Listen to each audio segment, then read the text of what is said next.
RD. Sharma और NCERT. Class 12th ये दोनों के लिए टॉपिक है फंक्शन चैप्टर से इन्वर्स ऑफ फंक्शन।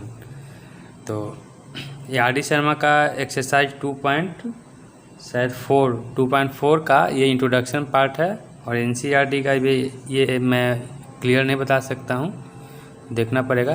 तो चलिए दोनों चैप्टर के लिए, दोनों बुक के लिए ये इंट्रोडक्शन पार्ट है ये। तो स्टार्ट करते हैं। इन्वर्स ऑफ फंक्शन बहुत सारे बच्चों को ना प्रॉब्लम हो, मैक्सिमम लोगों को होता होगा, क्या है इन्वर्स फंक्शन क्या नहीं है। तो इन्वर्स ऑफ फंक्शन को हम लोग इन्वर्टिबल फंक्शन भी बोलते हैं, इन्वर्टिबल फंक्शन। अब स्टार्टिंग से अब रिकॉल करवाता हूँ आप लोगों को क्या अभी तक पढ़े हैं। कि सपोज कोई फंक्शन है a to b, तो मैं एरो डायग्राम से रिप्रेजेंट करवा के आपको फील करवाता हूँ। चलिए ये a है और ये b है, a से b में हम क्या एक फंक्शन लिया f। तो जो भी एलिमेंट होगा a का उसका इमेज होगा किसमें, b में। तो इसमें जितना भी एलिमेंट होंगे उस सारे एलिमेंट को हम क्या बोलेंगे, इमेज ऑफ एलिमेंट। किसका एलिमेंट का, of set A, image of element of set A. Set ए का जितना भी एलिमेंट है उसका इसमें क्या होगा, इमेज होगा। तो अब इसमें जितना एलिमेंट है उसको क्या बोलेंगे, तो बी का जितना भी एलिमेंट है उसका ए में उसको प्री इमेज बोलेंगे। तो pre image of elements of set B, B का प्री इमेज और ए का ये इमेज। तो इन्वर्स कुछ है नहीं, इसी प्री इमेज को हम क्या बोलेंगे, इन्वर्स, और कुछ नहीं है। तो inverse of element of set B, B का जितना भी एलिमेंट होगा उसका ए में इन्वर्स बोलें चाहे प्री इमेज बोलें। तो हम बी, तो इन्वर्स को कैसे हम डिफाइन करेंगे, कोई फंक्शन को हम ए टू बी डिफाइन किए हैं ना, तो अगर बी से ए की ओर जाएंगे तो ये क्या हो जाएगा, एफ इन्वर्स फंक्शन डिफाइन होगा। तो एफ इन्वर्स को हम लोग कहाँ से कहाँ लेंगे, बी टू ए। ठीक है, यही है कॉन्सेप्ट इन्वर्स का। तो अब मैं कुछ एग्जाम्पल लेता हूँ और एग्जाम्पल से कुछ समझते हैं कॉन्सेप्ट को। चलिए मैं यहाँ पे एक एरो डायग्राम ले रहा हूँ, एग्जाम्पल से समझते हैं। सेट ए ले लिया, यहाँ पे सेट बी, ए से बी में फंक्शन को डिनोट कर दिया रिलेशन। चलिए मैं कुछ एलिमेंट ले लेता हूँ ए में, 1 2 3 4 5 इतना ही। बी में कुछ ले लिया 2 4 6 8 10। तो 1 है जो 2 से रिलेटेड होगा, 2 है जो 4 से, 3 6 से, 4 8 से, 5 10 से। तो ये फंक्शन मैं ले रहा हूँ ए टू बी, और देखेंगे कि ये फंक्शन क्या होगा ना, तो F X equal to 2x होगा। जितना भी एलिमेंट ले रहा हूँ इधर क्या होगा, डबल 2x ही होगा ना। चलिए उससे हमको मेन कुछ देखना नहीं है क्या फंक्शन हो रहा है, मेन कॉन्सेप्ट को समझते हैं यहाँ पे क्या होने वाला है जो। तो इसको डोमेन भी बोलेंगे, इसको रेंज भी बोलेंगे। यहीं पे समझा दिया, इमेज, ये सब क्या हो गया, इसका ए का इमेज,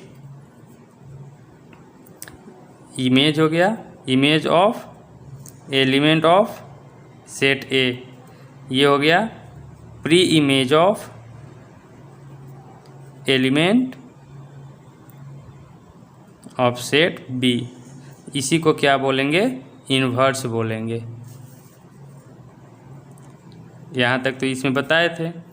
अब देखिए मैं चलिए कोई फंक्शन ले लेता हूँ, यहाँ पे डिफाइन कर देता हूँ, या फिर यहीं पे 1 है। यदि मैं यहाँ पे F X equal to 2x ही ले लूँ, तो एफ एक्स की जगह क्या लेना है, 1। तो एफ ऑफ 1 क्या हो जाएगा, 2 × 1 क्या आया 2 आया। तो यहाँ पे मुझे एफ ऑफ 1 क्या मिला, 2 मिला, ठीक है। लेकिन इसी का जस्ट इन्वर्स पूछे कि 2 का इन्वर्स क्या होगा, तो हम कैसे डिफाइन करेंगे, बोले थे ना यहाँ पे इन्वर्स को कैसे डिफाइन करेंगे, बी टू ए। तो यहाँ पे एफ को उधर लेके चले जाएंगे, तो देखिए एफ इन्वर्स, ये फंक्शन है ना एफ इन्वर्स, 2 का इन्वर्स निकाल रहा हूँ, तो एफ इन्वर्स ऑफ 2 क्या आएगा, 1। बस यहीं पे कॉन्सेप्ट है, एफ ऑफ 1 इक्वल टू 2 है, तो एफ को उधर लेके चले जाएंगे तो एफ इन्वर्स 2 हो जाएगा, यहाँ पे क्या बच जाएगा, 1। तो एफ ऑफ 1 इक्वल टू 2 है, तो एफ इन्वर्स 2 कितना आ गया, 1 आ गया। तो यही इन्वर्स का कॉन्सेप्ट है। अब मेन चीज़ समझते हैं, यहाँ पे जो लिया था ये फंक्शन बाइजेक्शन था, देख लिए ये 1 1 है, जितना भी एलिमेंट है ए का सबका इमेज है, यूनिक इमेज है बी में, तो ये 1 1 हो गया। बी में जितना भी एलिमेंट है उसका इसमें प्री इमेज है, तो ये फंक्शन जो लिया हूँ क्या है, ये बाइजेक्शन है। तो यहाँ पे मैं लिख रहा हूँ व्हेन फंक्शन इज, कॉन्सेप्ट को समझिएगा, व्हेन फंक्शन इज बाइजेक्शन, जब फंक्शन यदि बाइजेक्शन हो तो क्या होगा, देख लीजिए 2 का इन्वर्स निकालें तो एक ही एलिमेंट आया 1, 4 का फिर इन्वर्स निकालेंगे, इसी तरह से एफ इन्वर्स ऑफ 4 निकालेंगे तो 2 आएगा, एफ इन्वर्स ऑफ 6 निकालेंगे तो उसका 3 आएगा, एफ इन्वर्स ऑफ 8 निकालेंगे तो 4 आएगा, इसी तरह से एफ इन्वर्स ऑफ 10 निकालेंगे तो 5 आएगा। तो जितना भी इन्वर्स निकाल रहा हूँ सबका एक ही एलिमेंट आ रहा है, कब, जब ये फंक्शन क्या हो, बाइजेक्शन हो। तो क्या सभी फंक्शन में जितना भी इन्वर्स हो उसका एक ही एलिमेंट आएगा, नहीं, उसका केस हम देखेंगे। तो यहाँ पे बोल रहे हैं कि व्हेन फंक्शन इज बाइजेक्शन, जब फंक्शन क्या हो, बाइजेक्शन हो, तो एफ इन्वर्स एग्जिस्ट करेंगे, एंड एफ इन्वर्स एग्जिस्ट करने के बाद consist of a single element only, सिर्फ सिंगल एलिमेंट ही आ रहा है ना सारा में इन्वर्स में, ठीक है। चलिए अब एक केस ले लेता हूँ, when function is many one and not onto, इसका केस ले रहा हूँ, नॉट ऑन टू। तो इसका केस देखते हैं, मैं एरो डायग्राम से समझाता हूँ, मेनी वन और एरो डायग्राम। मेनी वन में क्या होगा, 2 एलिमेंट का सेम इमेज आएगा, उसी को बोलते हैं ना मेनी वन।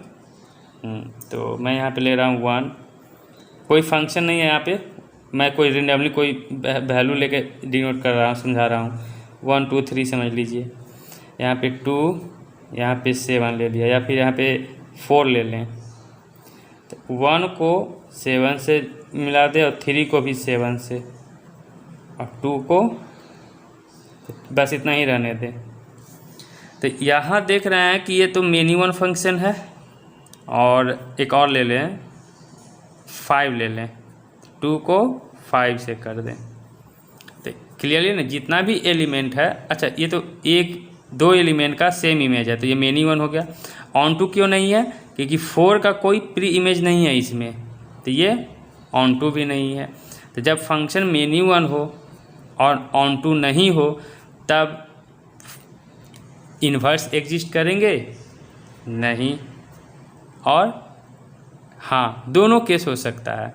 कैसे, एफ इन्वर्स 4 बताइए क्या होगा, यदि मैं 1, चलिए यहाँ पे एफ इन्वर्स 4 का तो कोई इन्वर्स ही नहीं है, इसमें कोई प्री इमेज ही नहीं है, तो बोलेंगे एफ इन्वर्स 4 नॉट एग्जिस्ट, ये एग्जिस्ट ही नहीं करेंगे। लेकिन हाँ एफ इन्वर्स ऑफ 7 अगर निकालें तो उसका 1 भी आ सकता है, और एफ इन्वर्स 7 का 3 भी आ सकता है। तो किसी किसी केस में एफ इन्वर्स एग्जिस्ट भी नहीं करेंगे, किसी केस में इन्वर्स का 2 एलिमेंट आएगा, कब? जब मेनी वन रहे और नोट ऑन टू रहे। बाइजेक्शन में सिर्फ सिंगल एलिमेंट रहेंगे, मेनी वन में ये केस हो गया। यही कॉन्सेप्ट समझना था। तो यहाँ पे स्टेटमेंट लिखेंगे ये केस पढ़ने के बाद कि inverse of some elements of किसका? बी का ना। यदि ए है और ये बी है तो बी में और may not exist, may not exist कर भी सकते हैं और नहीं भी। देखिए एफ इनवर्स फोर्स एग्जिस्ट नहीं ना किया। चलिए नेक्स्ट, इन्वर्स, इसका केस, इसका स्टेटमेंट लिख रहा हूँ। इन्वर्स ऑफ सम एलिमेंट, कुछ एलिमेंट का जो इन्वर्स होंगे, inverse of some element of किसका? बी में consist of more than one element. एक एलिमेंट से ज़्यादा आया ना, मोर देन वन एलिमेंट। ये केस किसका है? यह स्टेटमेंट किसका लिखा हूँ? जब फंक्शन मेनी वन हो, नॉट ऑन टू हो, उसके लिए लिखा हूँ। क्लियर? तो ये कॉन्सेप्ट था इन्वर्स का। तो इस पे अब इतना कॉन्सेप्ट समझने के बाद हम इसका डिफाइन देखेंगे ना, कुछ एग्जैक्ट डिफिनीशन तो होंगे ना इन्वर्स ऑफ फंक्शन का। तो चलिए देखते हैं कि इसका डिफिनीशन क्या है।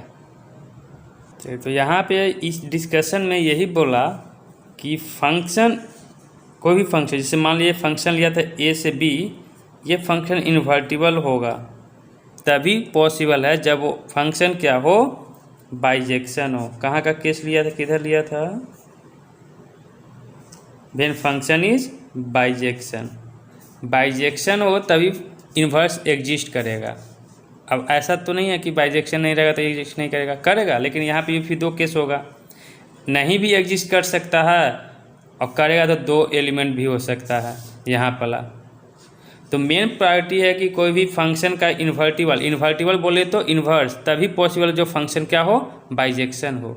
तो मैं यहाँ पे डिफिनीशन लिखा हूँ कि इफ़ लेट फंक्शन है जो ए टू बी, इसको इन्वर्टिबल बोलेंगे या फिर इन्वर्स ऑफ फंक्शन बोलेंगे। कब? जब इन्वर्स एग्जिस्ट करे। और इन्वर्स एग्जिस्ट कब करेगा? जब फंक्शन क्या हो? बाइजेक्शन हो। चलिए तो इसी को और दूसरे स्टेटमेंट में बोलूँ कि इफ़ फंक्शन जो है A to B is a bijection, यदि ये फंक्शन बाइजेक्शन है, देन जब बाइजेक्शन है तो इन्वर्स एग्जिस्ट करेंगे। तो एफ इन्वर्स कहाँ से कैसे एग्जिस्ट करेगा? B to A,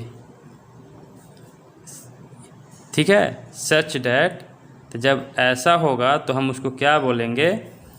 F of X equal to Y. ऐसा जब हो तो हम इसको बोलेंगे F inverse of Y equal to X. Example में अभी बताया था ना इसके पहले कि F of one equal to क्या रहे? टू। यही था ना, एक्स की जगह वन, वाई की जगह टू। तो हम इसको क्या लिखे थे? F inverse of two equal to one. ये एग्जाम्पल है, इसका एक जनरल फॉर्म निकाल लिया। चलिए अब ये समझने के बाद जब क्वेश्चन रहेंगे तो उसको कैसे सॉल्व करेंगे, तो उसका कुछ एल्गोरिथम है। तो एल्गोरिथम समझते हैं, उसके बाद कुछ एग्जाम्पल देखेंगे ताकि एक कॉन्सेप्ट को अच्छी तरह से समझ सकें। मैं स्टेप 1 लेता हूँ कि एल्गोरिथम स्टेप 1 में क्या बोलता है कि put F of X equal to Y, है ना, ये था, ये है, तब ये है, तो मैं पुट कर लूँगा F of X equal to Y. जैसे कि यहाँ पे समझे ये एरो डायग्राम रहता था, ये एक्स रहता था, तो ये क्या रहता था? F of x. तो एफ ऑफ एक्स को हम क्या बोलते थे? वाई इक्वल टू बोलते थे ना। तो वही बोला है कि F of X equal to Y put करते थे।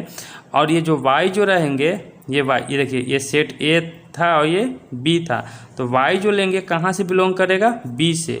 तो वाई बिलोंग्स टू बी। और ए एक्स जो है कहाँ से बिलोंग करेगा? ए से।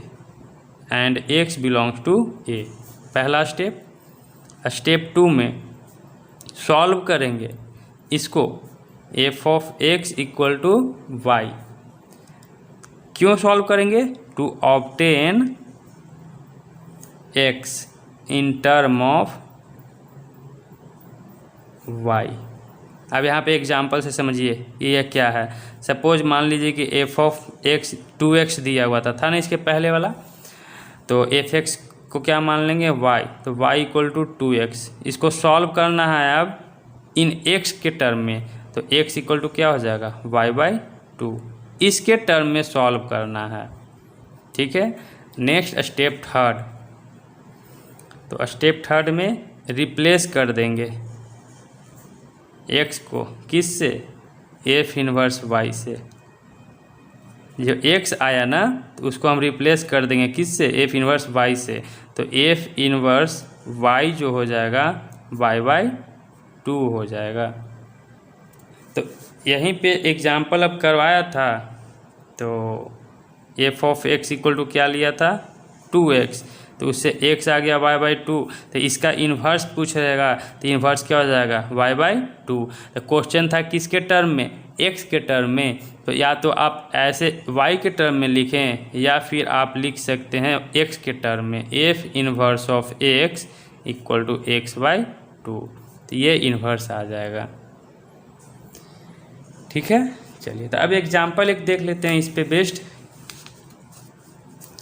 एग्जाम्पल कि एक फंक्शन दिया हुआ है R/R और f(x) है फंक्शन x+2, तो इसको निकालना क्या है, वही f इन्वर्स निकालना है। तो स्टेप 1 में जो करते थे, मान लेंगे let f(x) equal to y, तो y इक्वल टू क्या हो जाएगा x+2, तो यहाँ x के टर्म में लाना, तो x क्या हो जाएगा y-2। अब x को क्या चीज़ में रिप्लेस करना है, f इन्वर्स y में, तो f inverse of y equal to y-2। ये इस फॉर्म में लिखें या फिर क्वेश्चन में x के टर्म में था, तो इसी को हम लिख सकते हैं, और f inverse of x equal to x-2, तो ये इन्वर्स निकल के आ गया इस फंक्शन का। नेक्स्ट अब देखते हैं इन्वर्स ऑफ फंक्शन पे कुछ properties of inverse of function. तो टोटल 6 प्रॉपर्टीज़ हैं जो इम्पोर्टेंट है, तो 1 बाय 1 देखते हैं कि क्या बोल रहा है। कि inverse of bijection function, bijective function बोले या फिर बाइजेक्शन बोले, बाइजेक्टिव ही लगा दे इसको। इन्वर्स ऑफ अगर कोई फंक्शन अगर बाइजेक्टिव है, बाइजेक्टिव मतलब बाइजेक्शन वही 1 1 और 1 2 दोनों, तो वो इन्वर्स उसका क्या होगा, यूनिक होगा। अभी बताया ना कि प्रत्येक बाइजेक्शन फंक्शन का जो इन्वर्स निकालेंगे तो उसका एक ही एलिमेंट होगा, इसलिए यूनिक बताया है। सेकेंड है कि अगर कोई फंक्शन बाइजेक्टिव है तो उसका एफ इन्वर्स मतलब उसका इन्वर्स निकालेंगे तो वो भी क्या होगा, बाइजेक्टिव होंगे। तो ये सब क्वेश्चन जब करेंगे तो फिल आएंगे, अभी बस प्रॉपर्टीज देख लें, यही रहेगा। अब फिल करवाऊंगा मैं, जब कोई एक फंक्शन रहेगा बाइजेक्टिव होगा, तो जब अब मैं निकाला था अभी ना कि कोई फंक्शन था बाइजेक्टिव था, तो एफ इन्वर्स निकाल दिया था। फिर वहाँ पे उस फंक्शन को अगर आप चेक करते हैं 1 1 और ऑन 2 तो दोनों आता। नेक्स्ट है एक फंक्शन है a to b, वो बाइजेक्टिव है। एक g फंक्शन लिया b to a, वो क्या हो जाएगा, फिर अगर a to b एक फंक्शन है तो b to a क्या हो जाएगा, इन्वर्स हो जाएगा f फंक्शन का। तो जब ऐसा करेंगे तो फॉग जब आप निकालिएगा ना तो आई बी निकलेगा। आई बी क्या है, एक आइडेंटिटी फंक्शन है, तो गॉफ क्या आएगा, आई ए आएगा। तो आप कंफ्यूज होंगे कि आई बी क्यों, आई ए क्यों, तो लास्ट में क्या है जी, तो जी के लिए बी आ गया और एफ के लिए ए आया। फोर्थ है कि एक फंक्शन है A to B, ji function है बी टू सी, ये दोनों फंक्शन बाइजेक्टिव है, तो गॉफ जो निकालेंगे ना ए से सी की ओर, वो भी क्या होगा, बाइजेक्टिव। और वो गॉफ कैसे निकालेंगे, गॉफ निकल गया तो गॉफ इन्वर्स कैसे निकालेंगे, gof inverse equal to F inverse of G inverse, ये यूज करेंगे हम लोग क्वेश्चन में, इंपॉर्टेंट है। चलिए नेक्स्ट है इसी का देखिए, गॉफ अगर निकालते हैं, यदि गॉफ आइडेंटिटी फंक्शन है, फॉग भी आइडेंटिटी फंक्शन है, तो हम बोलेंगे कि एफ और जी दोनों क्या है, बाइजेक्टिव फंक्शन है, तो हम जी को एफ इन्वर्स के इक्वल लिखेंगे। नेक्स्ट लास्ट है कि एफ इन्वर्स का इन्वर्स हमेशा एफ आता है। ठीक है, तो ये कुछ प्रॉपर्टी थे, तो इसे आप नोट कर लें। नेक्स्ट मिलेंगे हम लोग इसके एक्सरसाइज पे, तब तक के लिए थैंक यू।